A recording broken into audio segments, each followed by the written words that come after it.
Magandang gabi. Or baka ito na ang gabing matatakot ka nang tumingin sa mga portrait sa sala niyo. Ako si Mang Hector, sabi nila. Ang isang litrato ay nagpapanatili ng alaala ng isang tao.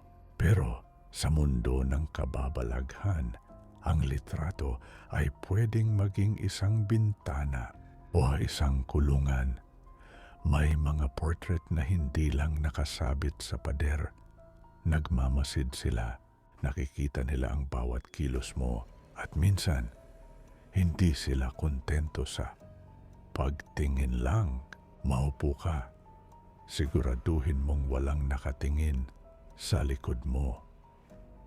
Dahil ang kwentong ito ay tungkol kay Marco at sa portrait ng kanyang lolo na ayaw magpahinga.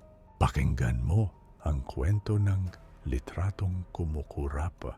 Si Marco ay nagmana ng isang lumang ancestral house sa Laguna.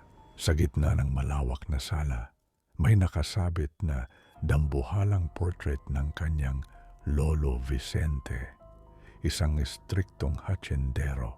Ang mga mata ni Lolo Vicente sa larawan ay napakalinaw.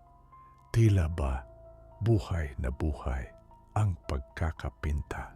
Noong unang gabi ni Marco, napansin niya ang isang kakaibang bagay. Noong pumasok siya sa sala, ang tingin ng kanyang lolo ay nakatutok sa pinto. Pero nang lumipat siya sa kusina, tila ang mga mata sa larawan ay lumingon para sundan siya. Magaling lang siguro ang pagkakapinta, bulong ni Marco sa sarili. Ngunit nang sumunod na gabi, lalong naging nakakapangilabot. Habang nanonood ng TV si Marco, nakita niya sa gilid ng kanyang mata ang isang mabilis na paggalaw mula sa pader. Click. Parang tunog ng pagsara ng talukap ng mata. Nang tignan niya ang portrait, nakita niyang ang kanyang lolo ay nakangiti na ngayon. Gayong dati ay seryoso ang mukha nito at ang pinakanakakatakot, ang mga mata nito ay basa.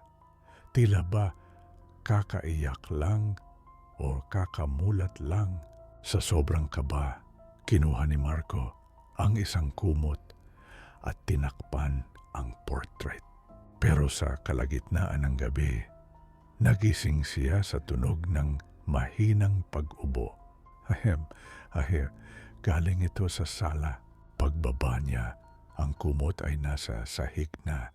Ang portrait ni Lolo Vicente ay wala ng tao. Ang background na lang ng larawan, ang lumang silya at ang bintana. Ang natira, ang imahe ng kanyang lolo ay naglaho. Biglang naramdaman ni Marco ang isang malamig na kamay sa kanyang balikat. Bakit mo ako tinakpan na po? Isang boses na parang galing sa ilalim ng lupa ang bumulong sa kanya.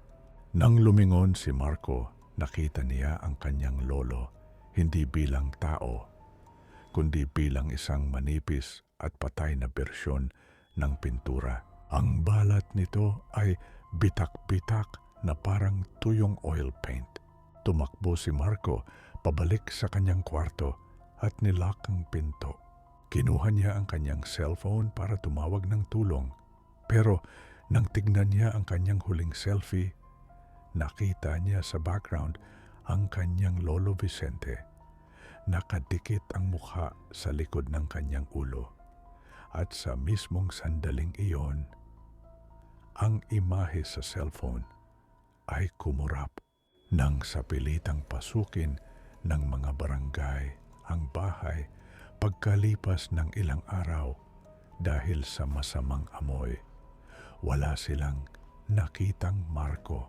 Pero sa gitna ng sala, ang portrait ni Lolo Vicente ay may bago ng kasama. Sa tabi ng matandang hatsindero, nakatayo ang isang batang lalaki na kamukhang kamukha ni Marco.